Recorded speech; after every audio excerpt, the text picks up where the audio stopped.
नमस्कार दोस्तों, आपका हार्दिक अभिनंदन है बिब्लोफाइल के डिजिटल प्लेटफॉर्म पर। मैं दिनकर राणा हर सुबह की तरह इस सुबह आपका स्वागत करता हूं। आज की शुरुआत करने वाले हैं आज की सुर्खियों से। हाल ही में शीतल देवी को वर्ल्ड आर्चरी ने पैरा और आर्चर ऑफ द ईयर चुना गया है। Para Archer of the year का खिताब किसको दिया गया है? शीतल देवी को दिया गया है। ये बात आप लोग यहाँ से ध्यान रखिएगा।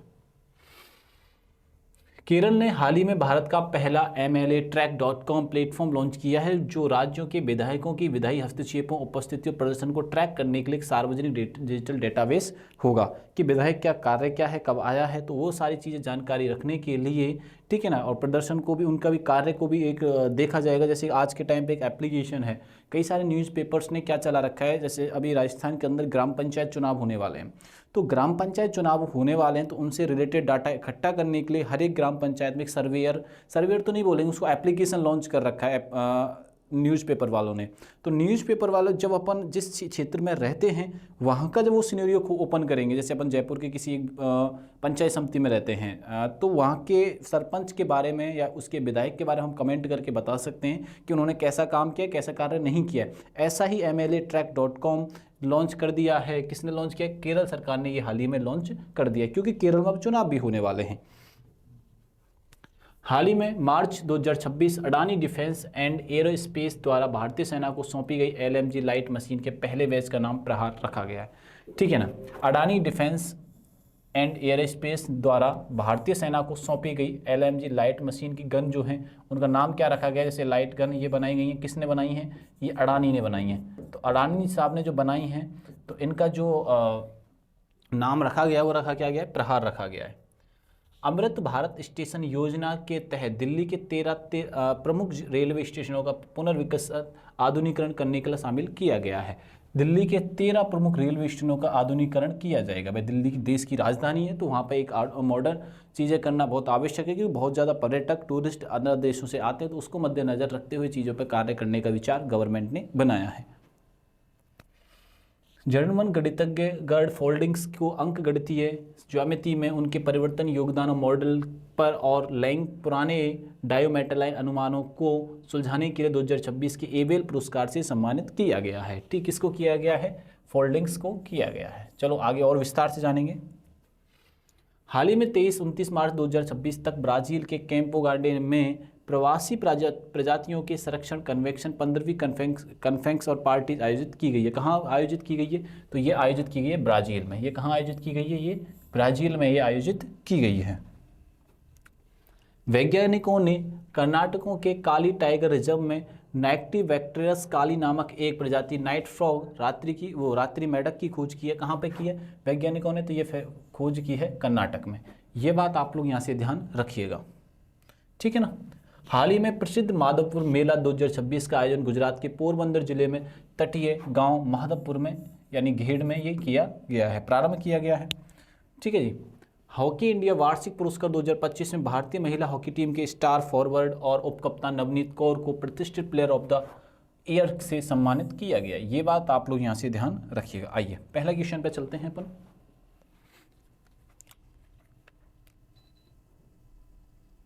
चलिए आइए आगे पढ़ते हैं। हाल ही में वर्ल्ड आर्चरी द्वारा para Archer of the year award किसे सम्मानित किया गया? वर्ल्ड आर्चरी किसके द्वारा सम्मानित किया गया है? वर्ल्ड आर्चरी के द्वारा सम्मानित किया गया है। किसको? मतलब वर्ल्ड आर्चरी ने, ठीक है, प्लेयर ऑफ द आर्चरी चुना गया है, यानी para archery of the year चुना गया, ऑफ द अवार्ड चुना गया है। किसको चुना गया है? ये तो ये चुना गया है भैया, ध्यान रखिएगा, शीतल देवी को चुना गया। भारत की हैं शीतल देवी, तीरंदाजी में ये पार्टिसिपेट करती हैं।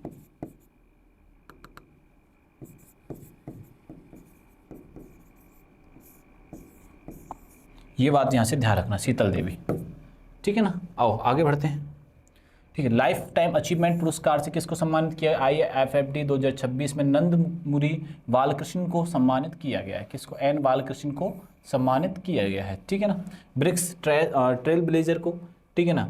महिला सशक्तिकरण के लिए कल्पना सोरेन को सम्मानित किया गया है। कल्पना सोरेन झारखंड के सीएम हेमंत सोरेन की वाइफ हैं। भारतीय राजदूत जावेद अशरफ को फ्रांस के सर्वोच्च सम्मान से नवाजा गया है। ठीक है ना, भारतीय राजदूत हैं जावेद अशरफ, इनको सम्मानित किया गया है। ये बात आप लोग यहाँ से ध्यान में रखिएगा। ब्रिटिश एम्पायर एन चंद्रशेखरन को मानद नाइट कमांडर से सम्मानित किया गया है। किसको सम्मानित किया गया है? एन चंद्रशेखरन को किया गया है। ये बात आप लोग यहाँ से ध्यान में रखिएगा। ठीक है ना, वॉइस क्लियर? ओके बॉस, चलो आगे बढ़ते हैं। हाँ, अफ्रीकी के बारे में जानने का प्रयास हम करते हैं। राजधानी क्या है यहाँ की? याओंडे है। ठीक है ना, अफ्रीकी भूगोल की बात करते हैं तो मुद्रा यहाँ की सेंट्रल अफ्रीकन फ्रैंक है और राष्ट्रपति हैं पॉल बिया। ये बात आप लोग यहाँ से ध्यान रखिएगा। हाल ही में विधायकों के हस्तक्षेप को ट्रैक करने के लिए MLAtrack.com वेबसाइट किसने लॉन्च की है? ठीक है ना, MLAtrack.com MLAtrack से मतलब क्या है कि ये कब आते हैं, मतलब आना जाना, इनका अटेंडेंस आप एक तरीके से बोल सकते हो, उपस्थिति, इनके कार्य पर निगरानी,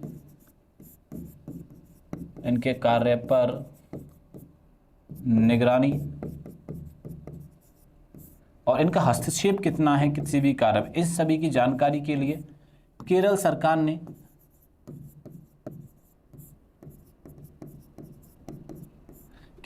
ने एक लॉन्च किया है, एक एप्लीकेशन लॉन्च किया है, एक साइट लॉन्च की है। ठीक है, किस सरकार ने की है? केरल ने। और केरल का हाल ही में नाम परिवर्तन किया गया है। क्या किया गया है? आप याद रखना, केरलम कर दिया गया है। यहाँ के जो मुख्यमंत्री हैं वो हैं पी विजयन हैं। यहाँ की ध्यान रखिएगा, केरलम के पी विजयन है। इसकी राजधानी केरलम की क्या है? तो केरलम की राजधानी है तिरुवनंतपुरम। ये बात आप लोग यहाँ से ध्यान में रखिएगा। यहाँ पे एक झील है, सबसे लंबी झील है वेम्बनाड झील। पेरियार नेशनल पार्क है, वो कहाँ पे है? केरल में ही है। ये सारी छोटी छोटी इन्फॉर्मेशन आपको यहाँ से याद रखनी है। केरल विधानसभा ने यह वेबसाइट आम जनता को देखने की सुविधा देती है उनके विधायक के बारे में। जैसे मैं अभी आपको बता रहा था, दैनिक भास्कर राजस्थान में लॉन्च कर रखा है। किसी भी पंचायत चुनाव आने वाले थे, पंचायत चुनावों के सर्वे के लिए उसने आपके पर्टिकुलर गांव में किस सरपंच ने बढ़िया काम किया उसके लिए एक ऑब्जर्वेशन बैठाई गई थी। तो उसको मद्देनज़र रखते हुए ऐसे ही MLAtrack.com एक योजना बनाई है, एक एप्लीकेशन या एक साइट लॉन्च की गई है। उसमें क्या होगा? साइट लॉन्च की गई है, हर एक MLA की जानकारी होगी, इतने बजे आता है, इतने काम किए हैं, तो सभी ट्रैक रिकॉर्ड उसका रहेगा, जिससे कि धांधली नहीं होगी और लोग अपने विधायक के कार्यों के बारे में आसानी से जान पाएंगे। ठीक है ना। सदन में कौन कितने प्रश्न पूछे गए, कौन प्रस्ताव रखे, उन पर क्या प्रतिक्रिया है, वो 2026 के डाटा मौजूद रहेगा। यहाँ पे 21 से 26 के बीच का डाटा मौजूद रहने वाला है। ठीक है ना। भारत में सर्वाधिक विधानसभा की सीटें यूपी में है, 403। ये सत्य बात है। संसदीय विशेषाधिकार MLA और MP के पास रहते हैं, आर्टिकल भी दे रखे। और विधान परिषद 6 राज्यों में है। ठीक है, किन किन राज्यों में है? आंध्र प्रदेश में है एक, और एक है तेलंगाना में। विधान परिषद, ये बात ध्यान रखना, विधान परिषद की बात कर रहे हैं। ठीक है ना, आंध्र प्रदेश में है, इसके अलावा महाराष्ट्र में है, बिहार में है और यूपी में है। ये बात ध्यान रखना। और एक है कर्नाटक के अंदर। इससे ये अलग हुआ, इसको ऐसे याद रखोगे, यूपी और बिहार रहेंगे, अलग से याद करने महाराष्ट्र और कर्नाटक। अलग से आपको क्या याद करना है? महाराष्ट्र और कर्नाटक 6 राज्यों में है। ठीक है ना। हाल ही में अडानी समूह द्वारा भारतीय सेना को सौंपी गई LMG के पहले बैच का नाम क्या है? ठीक है ना। बहुत ये कम वेट की, कम वजन का हथियार है। कम वजन का क्या है? ये हथियार है। किसकी बात कर रहे हैं? अपन LMG की बात कर रहे हैं। किसने सौंपी है? भारतीय सेना को ये सौंपी है अडानी ने ये बनाया है। उसका नाम क्या रखा गया है? इसका नाम रखा गया प्रहार। नाम क्या रखा गया? प्रहार रखा गया है। ठीक है। LMG का लाइट मशीन गन। ठीक है ना। LMG का मतलब क्या है? लाइट मशीन गन सौंपी है। किसने सौंपी है? भारत देश के अडानी ने सौंपी है। किसको सौंपी है? भारतीय सेना को सौंपी है। ठीक है, लाइट मशीन गन इसको बोलते हैं। ठीक, मॉडल कैलिबर क्या है? NG7 मॉडल 7 0.62 mm कैलिबर की है, ठीक है ना। समझौता क्या अडानी ग्रुप और इजराइल के बीच हुआ है। निर्माण स्थल का ये पूरी तरीके से मेड इन इंडिया है और इसे ग्वालियर मध्य प्रदेश में तैयार किया जा रहा है, ठीक है ना, ध्यान रखिएगा।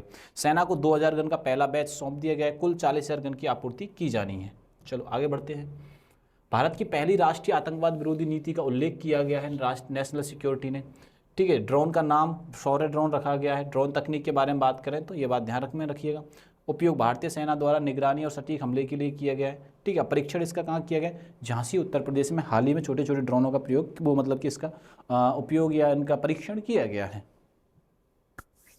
हाल ही में अमृत भारत स्टेशन योजना के तहत दिल्ली के कितने रेलवे स्टेशनों का शामिल किया गया है? अमृत भारत स्टेशन योजना, अमृत भारत स्टेशन योजना, ठीक है ना।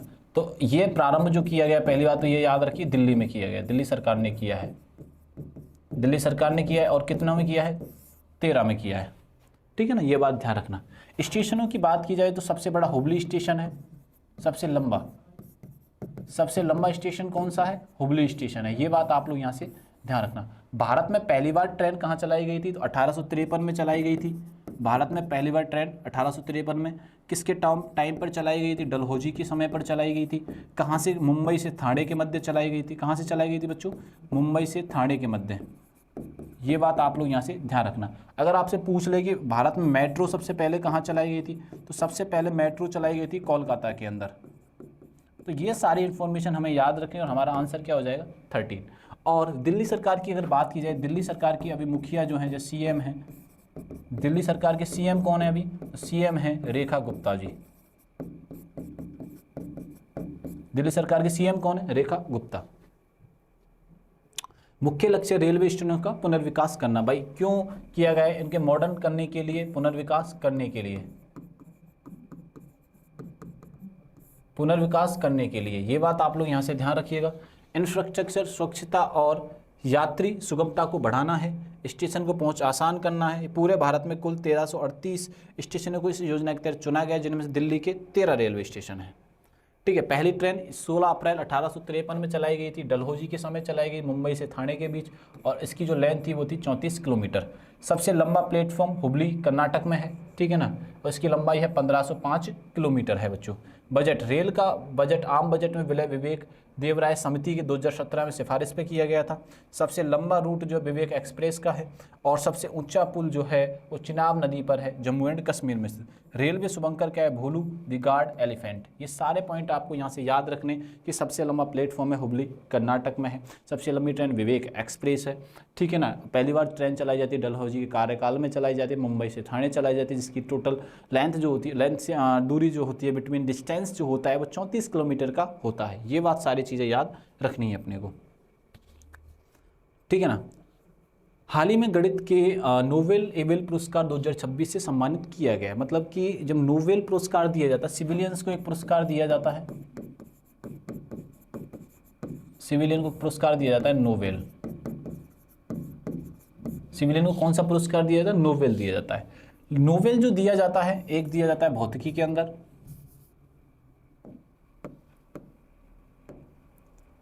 नोबेल जो दिया जाता है, एक दिया जाता है भौतिकी के अंदर, एक दिया जाता है साहित्य के अंदर, शांति के अंदर, रसायन के अंदर, रसायन, ठीक है ना। रसायन के अलावा 6 सब्जेक्ट, मतलब 6 सेक्टर्स होते हैं। एक होता है इकोनॉमिक को अर्थशास्त्र, और एक दिया जाता है इसके अलावा फिजिक्स भौतिकी हो गया, और बायोलॉजी यानी कि मेडिसिन में दिया जाता है, मेडिसिन में दिया जाता है। तो ऐसे करके 6 होते हैं। आप कभी नोटिस करिएगा इसमें मैथ शामिल नहीं है, इसमें क्या है? मैथ नहीं है। तो मैथ का जो नोबेल कहा जाता है, मैथ का नोबेल, तो मैथ का नोबेल कहा जाता है एबेल पुरस्कार को। मैथ का नोबेल किसे कहा जाता है? एबेल पुरस्कार को कहा जाता है। मैथ का नोबेल किसे कहा जाता है? एबेल पुरस्कार कहा जाता है। और नोबेल प्राइज, नोबेल जो पुरस्कार है वो दिया गया था पहली बार स्वीडन देश के द्वारा दिया जाता है, और किसके नाम पे प्रारंभ हुआ था? तो ये प्रारंभ हुआ था अल्फ्रेड नोबेल के नाम से प्रारंभ हुआ था, ठीक है। और एबेल जो पुरस्कार अभी जो दिया गया, पहली बार जो दिया गया था वो जर्मन किसी व्यक्ति को दिया गया था, और अभी इस साल जो दिया गया गर्ड फोल्डिंग्स को दिया गया है। ये बात आप लोग यहाँ से ध्यान रखिएगा, ठीक है। विजेता है गर्ड फोल्डिंग्स हैं। ये पुरस्कार जीतने वाले जर्मन गणितज्ञ हैं। ये कहाँ के रहने वाले हैं? ये जो जर्मन के रहने वाले हैं।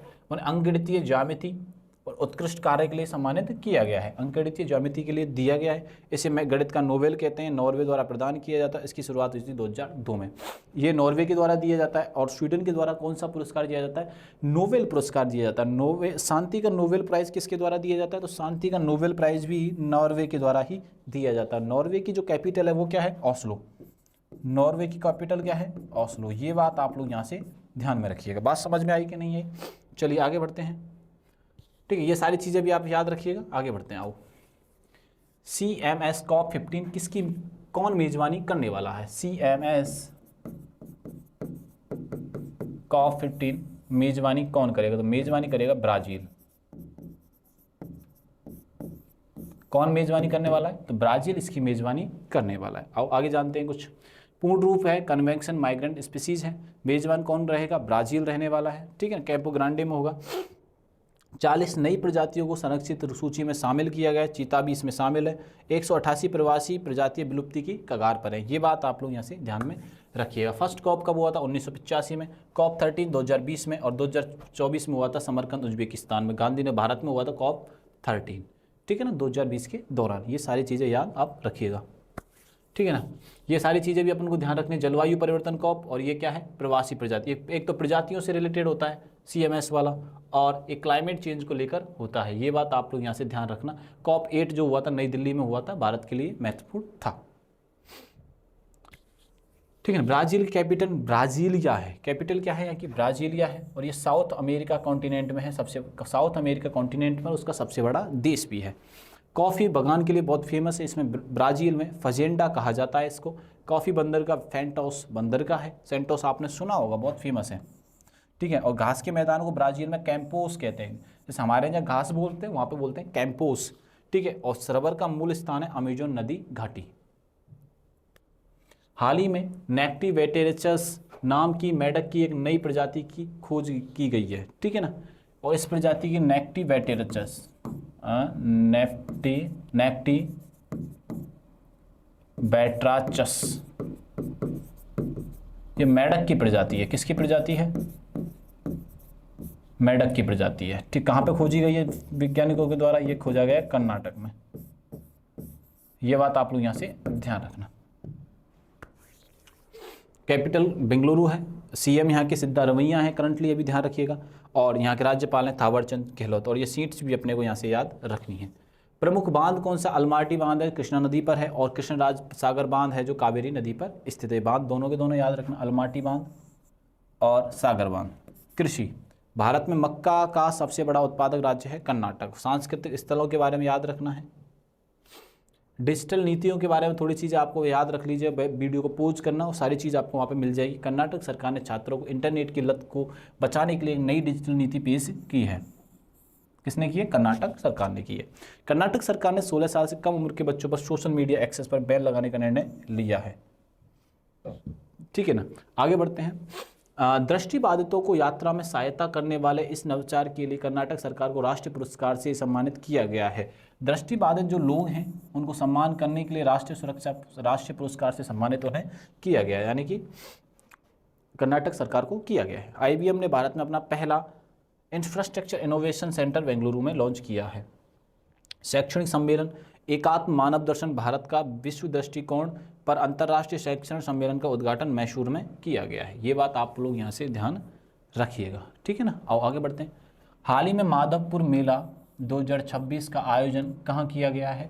तो माधवपुर जो मेला है, माधवपुर मेले का आयोजन, ठीक है ना, वो किया गया गुजरात में, ठीक। कहाँ किया है? गुजरात। माधवपुर मेला जो होता है भगवान श्री कृष्ण और उनकी पत्नी रुक्मणी का, भगवान श्री कृष्ण और रुक्मणी का मेला होता है, रुक्मणी मेला होता है। कहाँ ऑर्गेनाइज किया जाता है? गुजरात में ऑर्गेनाइज किया जाता है। स्थान गुजरात मेला के पोरबंदर जिले में होता है, ये बात ध्यान रखना। 27 मार्च से 31 मार्च के मध्य प्रसिद्ध सांस्कृतिक मेला होगा। पौराणिक कथा क्या है, ये मेला भगवान कृष्ण और रुक्मणी की विवाह की स्मृति में आयोजित किया जाता है। ये राष्ट्रीय एकता की सबसे महत्वपूर्ण बात यह है कि मेला गुजरात पूर्वोत्तर भारत के सांस्कृतिक जुड़ाव का प्रतीक है। हाल ही में हॉकी इंडिया वार्षिक पुरस्कार 2025 के तहत किस महिला हॉकी खिलाड़ी को प्लेयर ऑफ द ईयर पुरस्कार से सम्मानित किया गया है? वार्षिक इंडिया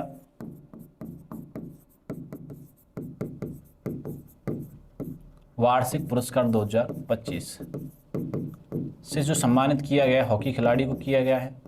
हॉकी खिलाड़ी जो है वो उपकप्तान भी हैं हॉकी खिलाड़ी, ठीक है। नाम है नवनीत कौर। भारतीय हॉकी टीम की क्या है, उपकप्तान है। ये बात आप लोग यहाँ से ध्यान रखना। इसका 8वां ये संस्करण हुआ है, ठीक है। नई दिल्ली में ये आयोजित किया गया। कहाँ आयोजित किया गया है? नई दिल्ली में ये आयोजित किया गया है। ये बात आप लोग यहाँ से ध्यान रखना। मुख्यमंत्री खेल मंत्री हैं मनसुख मांडविया जी हैं। हमारे सेंट्रल मिनिस्टर जो हैं खेल मंत्री वो कौन है? मनसुख मांडविया जी हैं। ये बात आप लोग यहाँ से ध्यान रखिएगा। क्लियर हुआ? Player of the year Balbir Singh को अवार्ड मिला है। मेल में हार्दिक सिंह को मिला है और फीमेल में किसको मिला है? नवनीत कौर को ये मिला है। ये बात आप लोग यहाँ से ध्यान रखना। इसमें प्राइज मनी दी जाती है 25-25 लाख रुपए। कितनी प्राइज मनी दी जाती है? तो 25-25 लाख रुपए इसमें प्राइज मनी दी जाती है। ये बात आप लोग यहाँ से ध्यान में रखें। हॉकी के जो जादूगर कहे जाते हैं मेजर ध्यानचंद जी को कहा जाता है। Major Dhyan Chand lifetime award पुरस्कार ये सर्वोच्च सम्मान जफर इकबाल को मिला है। ये बात ध्यान रखना। इसमें राशि दी जाती है 30 लाख रुपये की, ठीक है। मेल है प्रिंसदीप को और साक्षी राणा फीमेल को ये पुरस्कार मिला। इमर्जिंग प्लेयर का ये खिताब मिला है। वीडियो अच्छा लगे तो दोस्तों को ज़्यादा से ज़्यादा शेयर करिए। चैनल को सब्सक्राइब करना बिल्कुल भी नहीं भूलना है और बेल आइकन को भी दबाना नहीं भूलना है। ये बात ध्यान रखिएगा आप लोग सारे के सारे। और ये सभी जानकारी आपको टेलीग्राम पर मिलने वाली है। तब तक के लिए थैंक यू, धन्यवाद।